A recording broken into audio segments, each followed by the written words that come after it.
ಎಲ್ಲರಿಗೆ ನಮಸ್ಕಾರ. ಅದೇ ರೀತಿ ಕನ್ನಡ ಮೂವಿ ಆಗಿರುವ ಮಾರ್ಟಿನ್ ಮೂವಿಯ ಒಂದು ರೋಸ್ಟ್ ವಿಡಿಯೋ ಉಂಟು, ಒಂದು ಮಲಯಾಳ ರೋಸ್ಟ್ ವಿಡಿಯೋ. ಅದನ್ನು ರಿಯಾಕ್ಷನ್ ಮಾಡೋ ಯಾವ ರೀತಿಯಲ್ಲಿ ಉಂಟಂತ ಎಲ್ಲರೂ ಬನ್ನಿ ಫ್ರೆಂಡ್ಸ್, ಎಲ್ಲರೂ ಬನ್ನಿ ಮಾರ್ಟಿನ್ ಮೂವಿಯನ್ನು ರೋಸ್ಟ್ ಅನ್ನು ರಿಯಾಕ್ಷನ್ ಮಾಡುವ. 1 2 3 ಸ್ಟಾರ್ಟ್. സൗണ്ട് എത്ര? ഫുൾ അടി ഇടിയും വെടിയും പുകയിട്ട് അർജുൻ സാർജ അമ്മായിയുടെ മോനെ ധ്രുവ് സാർജയ്ക്ക് വേണ്ടി എഴുതി പടച്ചൊരു മെഗാ മലങ്കൾട്ട് പടാണ് മാർട്ടിൻ. എടുത്തത് 80 കോടിക്ക്, കിട്ടിയത് 25 കോടി. ആക്ഷൻ കിങ് ആണ് നമ്മുടെ അർജുനെങ്കിൽ ആക്ഷൻ പ്രിൻസ് എന്ന് പറയുന്ന ധ്രുവ് സാർജ എന്ന ഈ മൊരട്ട് കാള ഈ പടത്തിൽ തുടക്കം മുതൽ അവസാനം വരെ കടന്ന മൊരലാണ്.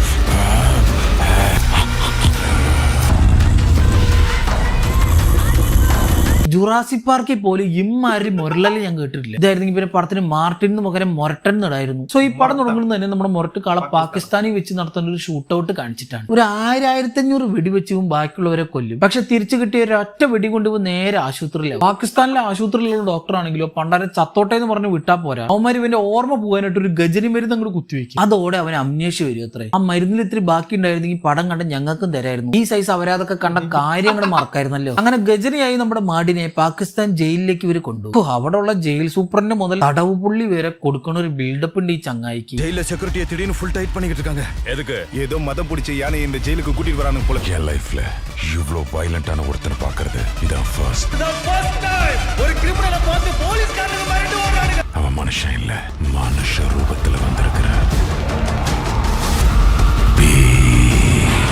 இப்படி ஒரு கிரிமினலுக்கு ஹை செக்யூரிட்டி கொடுத்து கொண்டு வரது இதுதான் முதல் தடவை. அவன் ஒருத்தன் 1000 பேருக்கு சமம். அவங்கிட்ட அடி வாங்கின எல்லாரும் ஸ்பாட்லயே செத்துட்டானுங்க. ഇവൻ ആരാന്നേ അവന്മാർക്ക് അറിയില്ല. പിന്നെ എന്ത് തേങ്ങാ പിണ്ണാക്ക് കണ്ടാടാ ഇമ്മാരി തള്ളുകളാണ്. அவன் ஒரு கிரிமினல் மட்டும் இல்ல, கிரிமினல்ஸ்க்கு பாப்பே. എന്റെ മോനെ അവന്റെ ഒക്കെ വായി കയറി വെട്ടിവെക്കണം. ഇവന്മാരിങ്ങനെ ഓവറാക്കി കാണുന്നവരെ ചാവാറാക്കി കഴിയുമ്പോ ജുറാസിക് പാർക്കിൽ ടീറക്സിനെ ആ പാർക്കിക്ക് കൊണ്ടുവരുന്ന പോലെ കുറെ വന്യജീവികൾ താമസിക്കുന്ന ആ ജയിലിലേക്ക് ഈ മൊരട്ട് കാളനെ അങ്ങോട്ട് ഇറക്കി വിട്ടു.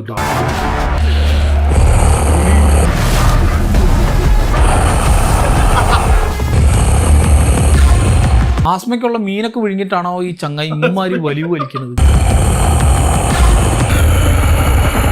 അതങ്ങനെ ഒരു മൊരളൻ. തിയേറ്ററിലൊക്കെ ഇരിക്കുന്ന ആൾ വിചാരിക്കും തൊട്ടടുത്ത ആൾ കൂർക്കം വലിച്ചാണ്. വെറൈറ്റി ആയിട്ട് ഇവൻ മൊരളും. ഇവൻ എന്നിട്ട് ജയിലിനകത്തുള്ള ഒരു റെയിൻ ഡിസ്കോയിൽ പോയി കുളിക്കാൻ പോയ ഗ്യാപ്പിൽ അവിടെ ഉള്ള കുറെ മാംസപിണ്ടുകൾ ഇവന് തല്ലി കൊല്ലാൻ വരും. ഉളുക്കോന്റെ പെട്ടലി. പക്ഷെ എത്ര പേര് വന്നാലും ഈ മൊരട്ടൻ ഒരു മാസ ഡയലോഗ് കിട്ടും അവന്മാരെ അടിച്ചങ്ങോട്ട് പരത്തും.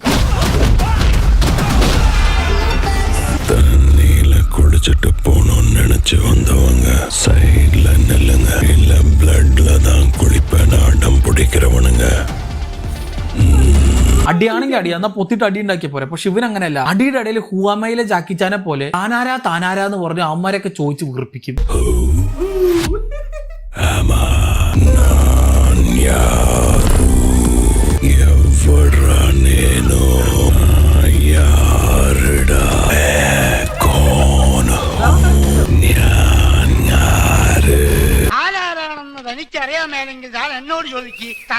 അടിച്ചടിച്ചടിച്ച ഒരുത്തിനെ പുറത്തേക്ക് ഓടിച്ച് കൊണ്ടുവന്ന് പൊളിക്കും. അവിടെയുള്ള വേറെ 2 മരമാടുകൾ ഇവന്മാരെ അഴിച്ചു വിടും. ഇത് മറ്റേ WWE നെറ്റ് ആൻഡ് ജോൺസ് അല്ലേ? അത് ലോകത്തുള്ള എല്ലാ മാംസപിണ്ടങ്ങളും ആ ജയിലിലാണ്. മൃഗശാല പോലെ ഒരു മനുഷ്യശാല. മൊരട്ടൻ എന്നിട്ട് ആ മാംസപിണ്ടങ്ങളൊക്കെ അടിച്ച് പരത്തിയതും പോലീസുകാർ ഒരു സ്മോക്ക് ബോംബ് ഇട്ടവന് മയക്കും. സ്വയം ഹൾക്കാണെന്നാണ് ഇവന്റെ വിചാരം. മുക്കി ഒന്ന് പോകണ്ടിരുന്നാൽ മതി. ഇവരെന്നിട്ട് ആ കുണച്ച ഹൾക്കിന് ഒരു ലാബിൽ കൊണ്ടുപോയി ടെസ്റ്റ് ചെയ്ത് നോക്കിയപ്പോഴാണ് ഇവർ അമ്നേഷ്യയാണെന്ന് മനസ്സിലാവുക. ഒരത്തിന് ഇവന്റെ പേര് അർജുൻ. യന്ത്രം കാണിക്കുന്ന അതിശയം വലുതായതോ. ഇത് കഴിഞ്ഞ് KGF പോലെ എടുക്കാൻ നോക്കി ഈ പടത്തില് KGF ചേച്ചി ഡോക്ടറായിട്ട് വന്ന് ഇവനെ ചോദ്യം ചെയ്യും. ஒரு யானைக்கு இவ்ளோ டோசேஜ் கொடுத்திருந்தா 1/2 மணி நேரத்துல மயங்கி விழுந்திருக்கும். இவனுக்கு மட்டும் ஏன் எஃபெக்ட் ஆகல? ഇവരെന്ത്ര പേ പിടിച്ച. പക്ഷെ ആ ചോദ്യം ചെയ്യലിന്റെ ഇടയിൽ പാകിസ്ഥാൻ പോലീസിന് അണ്ണാക്കി കൊടുത്തു. പിന്നെ അവിടെ നിന്ന് ചാടി രക്ഷപ്പെടും. അപ്പോഴേക്ക് ഈ വാർത്ത പാകിസ്ഥാൻ മൊത്തം ഇങ്ങനെ പരക്കും. നാട്ടുകാർ മുഴുവൻ കണ്ടോണ്ടിരിക്കുകയാണ്. പക്ഷെ എല്ലാവരും TV നോക്കി നിൽക്കുമ്പോണ്ടാ ഈ മൊരട്ട മൊരളിക്കൊണ്ട് അവരുടെ പുറകെ മിണ്ടാണ്ട് ഇങ്ങോട്ട് പോകും.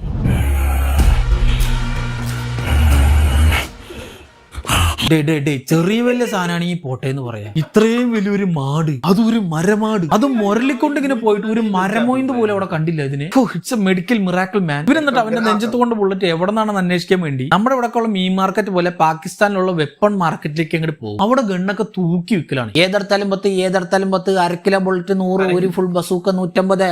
അങ്ങനെ ചന്തയിൽ മീൻ വിറ്റോണ്ടിരുന്ന ബുള്ളറ്റ് വിറ്റോണ്ടിരുന്ന ഒരു കളവനെ കണ്ട് കാര്യം പറഞ്ഞപ്പോൾ ഈ ബുള്ളറ്റ് ഏതോ ഗാങ്സ്റ്റർ വിട്ടതാണെന്ന് അവൻ പറയും. അതെന്താ ഗാങ്സ്റ്റേഴ്സിന് മാത്രം യൂസ് ചെയ്യാൻ പറ്റുന്ന ബുള്ളറ്റ് ഒക്കെ ഉണ്ടോ? അതിൽ വലിയ എഴുതി വെച്ചിട്ടുണ്ട്. എന്റെ ആ ഗാങ്സ്റ്ററിനെ തപ്പി ഇവൻ നേരെ ജൽക്ക നൈറ്റ് ക്ലബിലേക്ക് പോകും.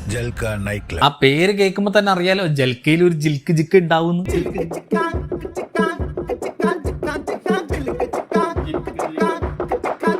ആ പാവം ക്യാമറമാന്റെ മൈൻഡ് വോയിസ് ഇല്ല, അപ്പുറത്തെങ്ങാനും നിന്നാ മതിയായിരുന്നു. ആ ക്ലബ്ബിൽ പോയിട്ട് മുരട്ടൻ അവിടെ ഉള്ളൊരുത്തിന് തൂക്കി നേരെ ഇന്ത്യൻ എംബസിയിലുള്ള ഒരു പെണ്ണിനെ കാണാൻ പോകും. പക്ഷെ അവിടെ എത്തിയപ്പോഴേക്ക് അവളുടെ കണ്ണി വെടികൊണ്ട് അവൾ കിടന്ന് ഉറങ്ങിയിരിക്കും. എംബസിക്കാർ ചത്തെങ്കിലും ഒരു ഹിഡൻ ക്ലൂ അർജുൻ അവിടെ നിന്ന് കിട്ടും. സോ അപ്പൊ തന്നെ മൂപ്പര് അവിടെ കിടന്നൊരു തുണ്ട് കടലാസിലെ നമ്പർ കൂടെ വന്നവന്റെ കണ്ണി കുത്തി കൺമഷി എടുത്ത് സ്ക്രാച്ച് ആൻഡ് വിൻ കാർഡ് പോലെ ഉരച്ച് ഡീകോഡ് ചെയ്ത് നോക്കിയപ്പോണ്ടാ അതിൽ 2 ഇന്ത്യക്കാരുടെ നമ്പർ. അതോടെ ഇവര് മനസ്സിലാവും ആ ബുള്ളറ്റിന്റെ ഉടമ ഇന്ത്യയിലാണെന്ന്. സോ മൂപ്പര് നേരെ ഇന്ത്യക്ക് വണ്ടി വിടും. അത്ര എന്താ അത് 2 ഇന്ത്യക്കാരുടെ നമ്പർ കണ്ടത് നേരെ ഇന്ത്യക്ക് വന്നു. ഇനിയിപ്പോ വല്ല കൊറിയക്കാരുടെ നമ്പർ ആണെങ്കിൽ നീ കൊറിയക്ക് പോകും. അങ്ങോട്ട് കയറിച്ചല്ലേ കിം ജോങ് യങ് വെച്ചിട്ടുണ്ട്. അങ്ങനെ ഇവൻ അടുത്ത ഫ്ലൈറ്റും പിടിച്ച് ഇന്ത്യ വന്ന് നോക്കിയപ്പോണ്ടാ ഇവന്റെ കല്യാണമൊക്കെ ഇവിടെ ഉറപ്പിച്ചു വെച്ചിരിക്കുകയാണ്. അത്ര ആരെ ഇവനൊക്കെ പെണ്ണ് കൊടുത്തതെന്ന് നമ്മൾ ആലോചിച്ചുകൊണ്ടിരിക്കുന്ന ആ ഗ്യാപ്പിൽ ഇവന്റെ ഫ്ലാഷ് ബാക്ക് അങ്ങോട്ട് വരും. സംഭവം നായിക പണ്ട് ഹിമാലയത്തിൽ മഞ്ഞ് വരാൻ പോയ സമയത്ത് അവിടെ ഒരു മഞ്ഞിടിച്ചിൽ വന്നപ്പോൾ ഈ മുരട്ടൻ എവിടെന്നോ പാഞ്ഞു വന്ന് ബാഹുബലി സ്റ്റൈലിൽ ഇവിടെ രക്ഷിച്ചത്ര. അങ്ങനെ എങ്ങനെയൊക്കെയോ രക്ഷപ്പെട്ട് താഴെ എത്തി ഈ 2 എണ്ണവും നാറാണത്തെ പ്രാന്തം തിരിച്ച് കല്ലുരുട്ടി കയറ്റണ പോലെ ആ ഇറങ്ങി വന്ന മല മുഴുവൻ തിരിച്ച് നടന്ന് കയറി പോയിട്ട് ഇന്ത്യയുടെ ഒരു കൊടി അങ്ങോട്ട് നാട്ടും. തമ്പ ഇവളുടെ അച്ഛനൊരു സോൾജർ ആയിരുന്നു അത്രേ. ആൾ ഇന്ത്യ പാക് യുദ്ധത്തിൽ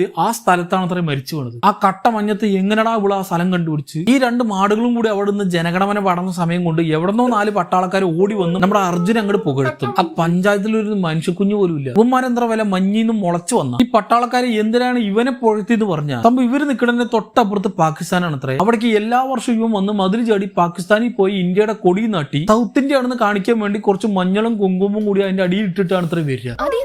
சுத்தி மஞ்சள் குங்குமம் வச்சிருக்கீங்க. பார்டரை தாண்டி வந்து இந்தியன் பிளாக வைக்கிற தைரியம் ஒரு சவுத் இந்தியனுக்கு தான் இருக்குன்னு அவனுக்கு தெரியட்டும்.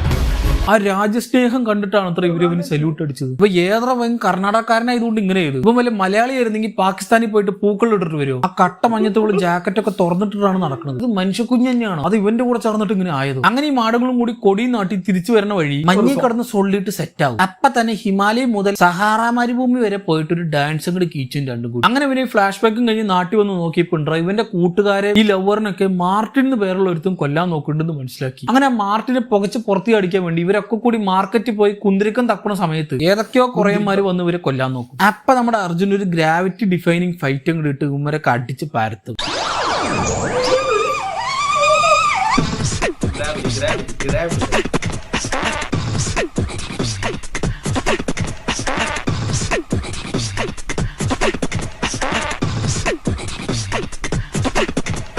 ഈ തല്ലാൻ വന്നവർക്ക് തല്ലിട്ട് പോയാൽ പോരെ. ഒന്ന് അടിയും കൊണ്ടിട്ട് ഇവന്റെ തോളത്ത് കിടന്ന് ഉറങ്ങല്ല. നാ ഉണ്ണി വാവാവ പാട്ടും കൂടി ഇട്ട് ചാച്ചി ഉറങ്ങട്ടെ എല്ലാം കൂടി. അങ്ങനെ അടി കഴിയാറായത് എവിടെന്നൊക്കെയോ വേറെ ഏതൊരു ഗ്യാങ് വന്ന് ഇവന്റെ സപ്പോർട്ടിന് വരും. അപ്പൊ അത്രയും നേരം ഗജനയായിരുന്നു ഇവന് പെട്ടെന്ന് ഓർമ്മ വരും. അപ്പൊ തന്നെ അവൻ ചാടി ഇറങ്ങി റോളക്സിനെ പോലെയുള്ള ഒരു വെള്ള കസരയിൽ കയറി ഇരുന്ന് കൊല കറക്കം കറങ്ങി ഒരു കൊല ട്വിസ്റ്റ് അങ്ങോട്ട് ഇട്ടും. സംഭവം ഇവരാണ് അത്രയും മാർട്ടിൻ.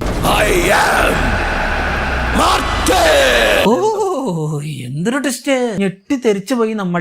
യന്ത്രം കാണിക്കരുത്. യന്ത്രവിന്റെ പ്രശ്നം ഇവന്റെ മുഖം ഇങ്ങനെ ഒരു ഇന്റർവൽ ബ്ലോക്കാണ് നിങ്ങൾ ഇട്ടത്. സമ്മതിച്ചു എന്റെ അമ്മോ എന്തത്. ഞാൻ ബൈ പുറകെ നിൽക്കണ മരമാടുകളെ നിങ്ങൾ ഇവന്റെ ബോഡി ഗാർഡ്സ് അല്ലടാ. പിന്നെ എന്ത് തേങ്ങാപ്പിണ്ടാക്കിനാണ് ഇവന്റെ നേർക്ക് തോക്ക് ചൂടി നിൽക്കുന്നത്. അങ്ങനെ ആ ഇന്റർവൽ ബ്ലോക്ക് കഴിയുമ്പോഴാണ് യഥാർത്ഥ അർജുൻ കണ്ണുവർക്കുക. അവനും പാകിസ്ഥാനിലുള്ള ഏതൊരു ആശുപത്രിയിലാണ് അത്ര. ഈ പാകിസ്ഥാൻകാരൊക്കെ നിങ്ങൾ എന്താ ചെയ്ത്. പിന്നെ നേരെ മാർട്ടിന്റെ ഫ്ലാഷ് ബാക്ക് ആണ്. ഏതോ പഴയ ബാലയുടെ സെറ്റും വാടകയ്ക്ക് എടുത്ത് ഒരു 1500 മെഴുകുതിരിയും കത്തിച്ചു വെച്ച് കുറെ സ്വർണ്ണപ്പെട്ടിയൊക്കെ വാരി എറിഞ്ഞ് ഈ കല്യാണത്തിന് ചെക്കനും പെണ്ണൊക്കെ ഇരിക്കണ കസേരമ കയറി ഇരിക്കലാണ് അത്രയും മാർട്ടിന്റെ സാമ്രാജ്യം. അവിടെ കുത്തിരുന്നിട്ടാണെങ്കിലും ഒരു പട്ടിയുടെ വായിലുള്ള ഗുഡ് ഡേ ബിസ്ക്കറ്റ് ഒക്കെ തട്ടിപ്പറിച്ച് തിന്നാണ് ഈ ചങ്ങയുടെ മെയിൻ പണി. ഈ ഇലനക്കി പട്ടിയുടെ ചീർനക്കി പട്ടി എന്ന് കേട്ടിട്ടുണ്ട് പണ്ട്. ഇപ്പൊ കണ്ടു ഇത്രയും ദാരിദ്ര്യം പിടിച്ചൊരു ചങ്ങായി. പാവം പട്ടിയുടെ കയ്യിൽ നിന്നൊക്കെയാണ് പിടിച്ചു വന്നത് ശാപം. ആരെങ്കിലും ഒരു ഗുഡ് ഡേ പാക്കറ്റ് വാങ്ങി കൊടുക്കണ ആ നാറിക്ക് യന്ത്രാവിനെ മേത്തൊക്കെ പടച്ചു വെച്ചിരിക്കുന്നത്. ഗോഡ്സില്ലയുടെ മുള്ളോ ഇതൊക്കെ ഇട്ടിട്ട് എങ്ങനെടാ ആ ചങ്ങായി ഒന്ന് സമാധാനത്തിൽ ചാരി ഇരിക്കുക. അങ്ങനെ ആ കൊണച്ച സാമ്രാജ്യത്തിൽ വെറുതെ ഇരുന്ന് മടുപ്പായ മാർട്ടിൻ കുറച്ച് മല്ലിപ്പൊടി വാങ്ങാനായിട്ട് മുസ്താങ്ങുമായി പുറത്തിറങ്ങിയ സമയത്ത് കുറെ പാണ്ടി ലോറിക്കാർ വന്നവനെ കൊല്ലാൻ നോക്കും. അതും വെച്ചൊരു കൊണച്ച ചേസ്. ഏത് യൂണിവേഴ്സിലാണ് ഈ മുസ്താങ്ങിനൊക്കെ പാണ്ടി ലോറി ചേസ് ചെയ്ത് പിടിക്കുന്നത്? സംഭവം എന്താന്ന് വെച്ചാൽ ഇവനെ കൊല്ലാൻ വിട്ടത് ഈ പടത്തിലെ മെയിൻ വില്ലനാണ് അത്ര. മൂപ്പർക്ക് ആള് മാറി പോയതാണ്. ഈ മാർട്ടിനെ പോലെ തന്നെയാണല്ലോ നമ്മുടെ അർജുനും. ആ അർജുൻ ആണെങ്കിൽ ഒരു കസ്റ്റംസ് ഓഫീസർ. ആ ചങ്ങ ഈ വില്ലന്റെ കുറെ കണ്ടെയ്നേഴ്സ് പിടിച്ചു വെച്ചിട്ടുണ്ട് അത്രേ. അതിനാണെങ്കിൽ ഒരു 1200 കോടി വില. സോ അർജുനെ കൊല്ലാണെന്ന് വിചാരിച്ച ആള് മാറി മാർട്ടിനെ തട്ടാൻ വന്നു. അല്ല, ബെസ്റ്റ് ആളുടെ കാലിന്റെ ഇടയ്ക്കാണ് കയറി കൊടുത്തവൻ. സോ അപ്പൊ തന്നെ മാർട്ടിനും വില്ലനും കൂടി കണ്ടെയ്നേഴ്സ് മാർട്ടിന് എടുത്തു കൊടുക്കാന്ന് പറഞ്ഞ് ഡീലാവും. ആൻഡ് ഈ ഡീല് മുഴുവൻ നടത്തണമെന്നാണെങ്കിലോ വില്ലൻ എയറിൽ ഷവായി ആയിട്ട് നിർത്തിയിട്ട് വെന്തിട്ടുണ്ടാവും ആളുടെ മൂടൊക്കെ. അതും കഴിഞ്ഞ് ഒരു ബന്ധമില്ലാണ്ട് മാർട്ടിന്റെ സ്വന്തം ദേശീയ ഗാനം കൂടി ഇടും, the Martin song.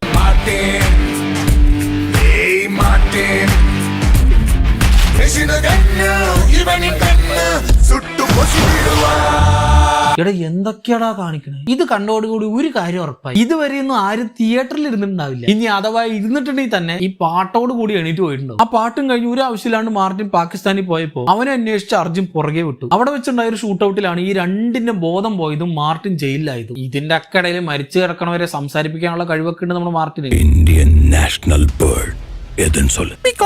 Indian national animal ഏത്? ഇവൻ എന്നിട്ട് ആ ഫ്ലാഷ് ബാക്കും കഴിഞ്ഞ് തിരിച്ചു വന്ന് അഴകിയ തമിഴ് മകലിനെ പോലെ ആള് മാറി അർജുന്റെ ഗേൾഫ്രണ്ടിനെ തട്ടിക്കൊണ്ട് പോയി ആ കണ്ടെയ്നേഴ്സ് ഒക്കെ തിരിച്ചു കൊടുത്താൽ ഇവളെ തരാന്ന് പറഞ്ഞു അർജുന്റെ കൂടെ ഡീലാവും. നമ്മുടെ അർജുൻ ആണെങ്കിലോ ഗ്രീൻ സ്ക്രീൻ ഇട്ട് ആ കണ്ടെയ്നേഴ്സ് ഒക്കെ കൂടി കൊണ്ടുവരുന്ന വഴി വില്ലന്റെ ഗ്യാങ് വന്ന് ഒരു കൊണച്ച മാഡ്മാക്സ് ലെവലിൽ ഒരു ചേസ് അങ്ങോട്ട് നടത്തും. അതും കഴിഞ്ഞ് അർജുൻ ട്രാപ്പായി ഇരിക്കുമ്പോഴാണ് ഒരു ബാറ്റൺ ടാങ്കുമായി മാർട്ടിന്റെ വരവ്.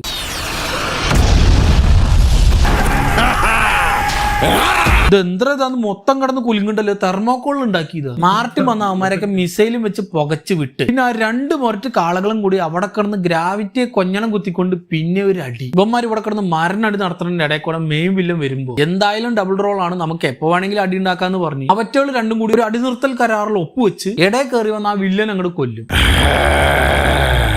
Don't teach father how to make babies.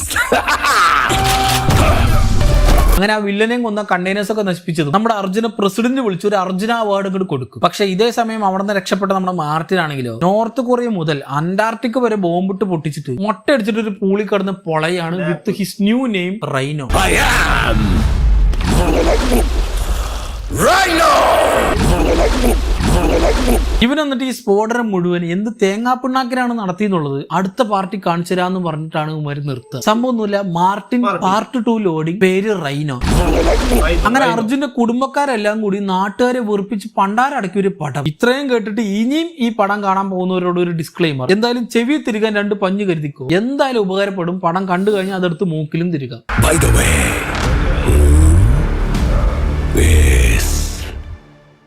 Martin. നിന്റെ തന്ത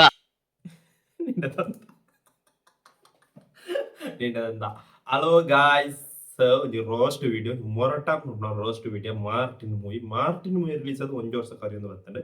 ಅಂದ್ರೆ ಆ ಮೂವಿ ಒಂದು ಇರಿಟೇಷನ್ ಮೂವಿ ಆತಂಡ ಅಂಡ್ ಆ ಒಂಜಿ ಅನ್ನ ಸೌಂಡ್ ಆವಡ ಅನ್ನ ಡಿಸೈನ್ ಆವಡ ದಾಲ್ ಎಡ್ಡೆಜಿ ದಾಲ್ ಸಕ್ಕತ್ ಇಜ್ಜಂಡ್ ಒಂಜಿ ಸ್ಟೋರಿ ಅನ್ನ ಚೂರ ಇಟ್ಟೆತ್ತಂಡ್ ಆಡ ಕೊನೆಯ ಸೀನ್ ದ ಇಡ್ಡೆಜ